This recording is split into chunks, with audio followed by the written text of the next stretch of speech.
Guys! Ito po si Divine Tarot 888 para sa inyong Tagalog General Tarot Reading sa love. Love reading actually. Message from your lover. So, tingnan natin ang mensahe para sa ngayong araw na to. Hindi po ito para sa lahat. Konti lang po ang makaka-resonate dahil napaka-specific po ng message. So, diretso na tayo sa reading. May card na akong napili. So, I can't take it anymore. There is someone na gusto ka nitong taong to. Nagpipigil eh. And, matagal nang nagpipigil. So, nakikita ko dito emotional. Gustong magkaroon ng reconciliation or reconnection or ng bagong simula sa inyo. Okay, pwedeng naghiwalay kayo nitong lover mo or itong person na ito. I can't handle your love. This is someone na hindi mo siya ka-level or na-feel niya dito na gusto niyang patunayan yung sarili niya. Kaso lang, you are someone na hindi ka niya agad makukumbinse. Gusto niya kasi siguraduhin na the moment na mag-reach out siya sa'yo ay tatanggapin mo siya. Hindi niya matanggap or hindi niya matatanggap kung i-reject mo siya. Pero mag-ingat ka sa taong to kasi nakikita ko gusto ka niyang i-trap, i-seduce at yun yung iniisip niyang paraan na para hindi ka na makawala or hindi ka na makasay no sa kanya. Okay? Pero also nakikita ko, kaya niya gagawin yun kasi nga gusto ka niya. Okay? Yun yung pinakadahilan niya talaga. Pero ang tanong kasi dito naman is, worth it ba to? Or, sabihin na natin gusto ka nitong taong to, baka nga mahal ka nga niya. Pero ang tanong kasi is, tama ba na tanggapin or ipaglaban itong connection na to? Okay, yun yung tanong kasi, kung worth it ba to or tama ba na connect dito sa taong ito. Okay, tingnan pa natin guys. We have, I want to be different. Oh my gosh. At nalaglag yung card. Okay. So, this is someone na kakaiba. No? I want to be different.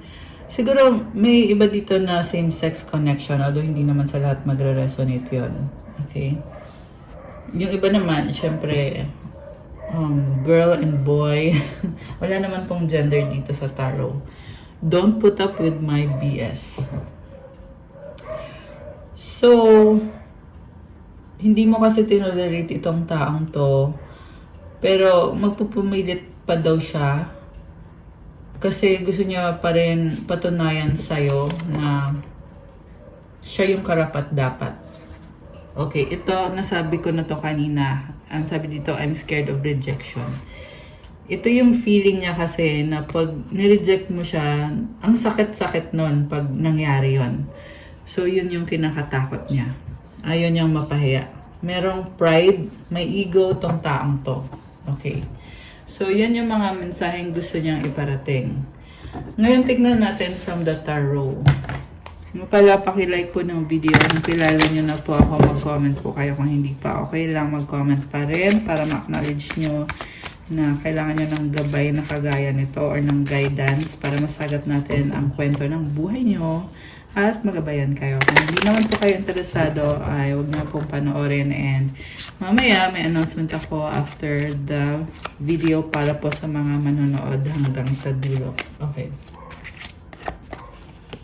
Oh my gosh, tower. Grabe. It's an attack. Ano nangyayari? It's a transformation, unexpected na pagbabago. Okay, grabe. Ano nangyayari dito, guys? So, we have 7 of Wands, King of Cups, 5 of Wands. Okay, may conflict dito. Merong nag-aaway-away. Maraming tao eh. So, anong nangyayari? Okay. So, by the way, baka meron dito Cancer, Scorpio, Fire sign, Aries, Leo, Sagittarius, Water sign, Cancer, Pisces, Scorpio, although this can be any sign. Okay. So, with this tower, ang nakikita ko, merong someone na gusto kang guluhin. Ginugulo ka nga. Ayan. So, galit. Ayan, merong galit na titrigger. So, may nakita ko dito na pag-uusap at pag-aaway. Ang tanong, bakit? Merong gusto makipag-away. So, okay, tingnan natin ha. Ano bang intensyon nitong taong to? Ba't nauwi sa pag-aaway?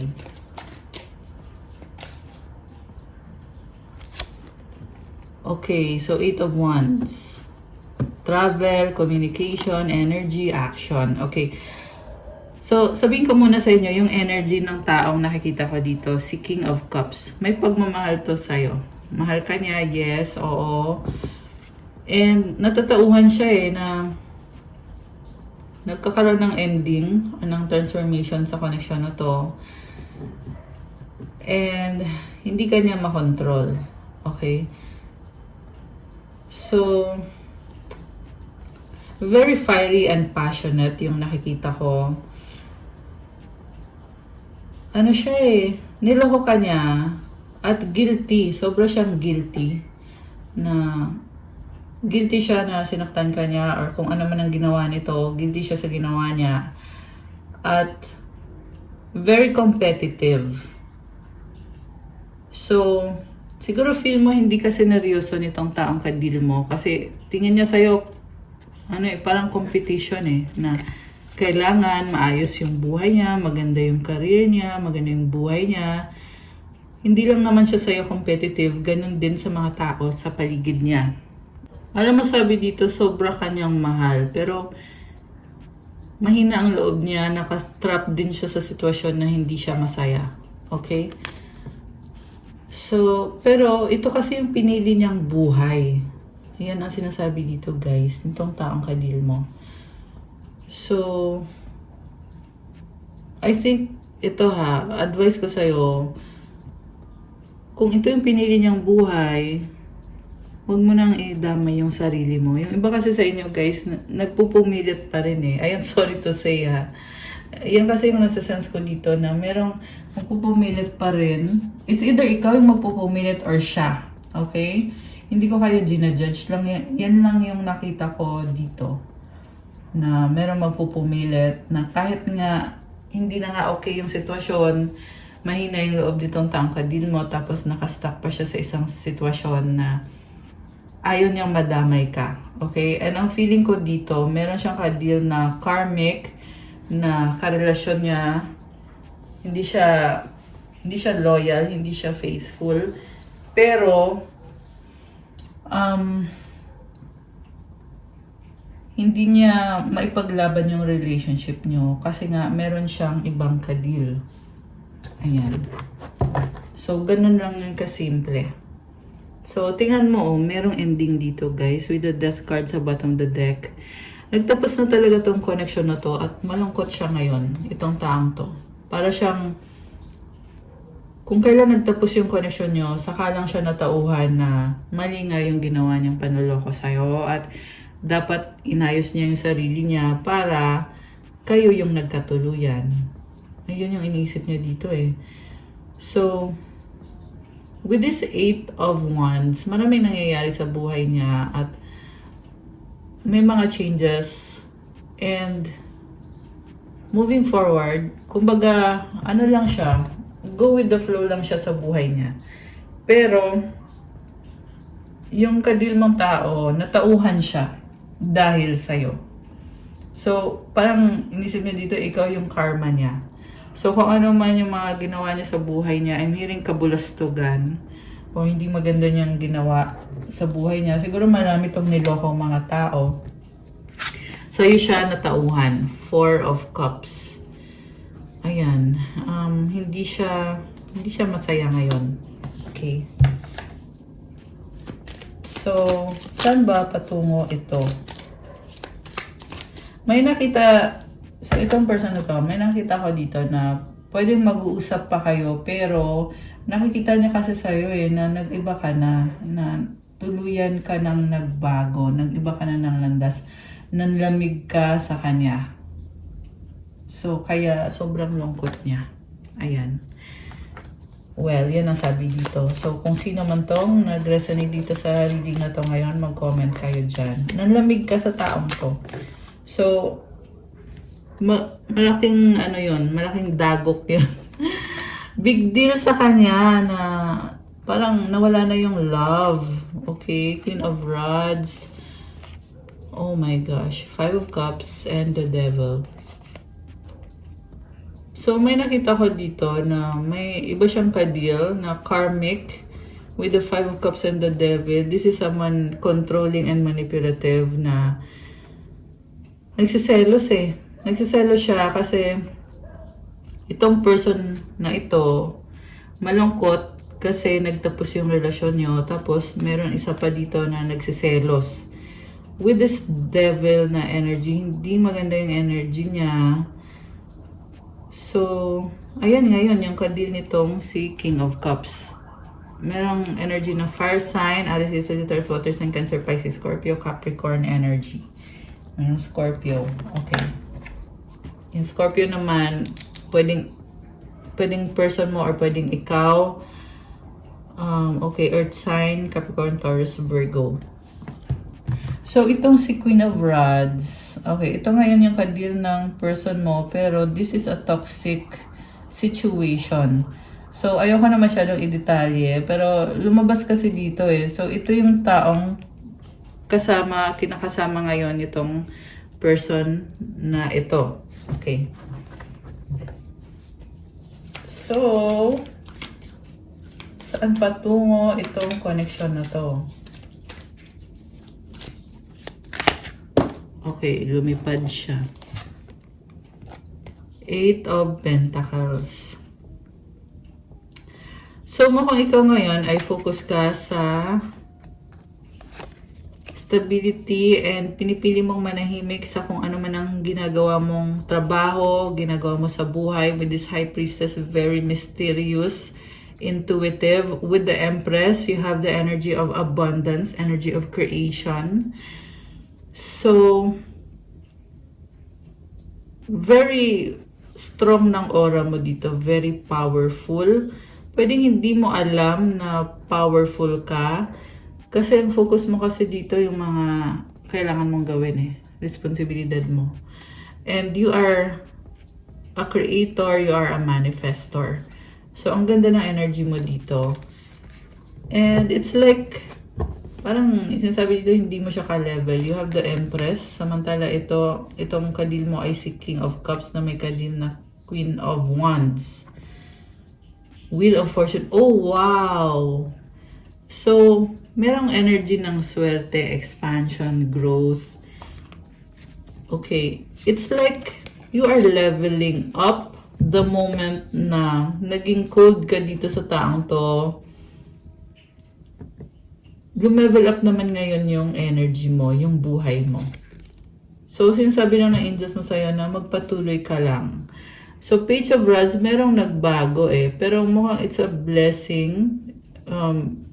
Pwede tong nag-a-adjust ka, binabago mo yung sarili mo. With the Page of Rods, parang you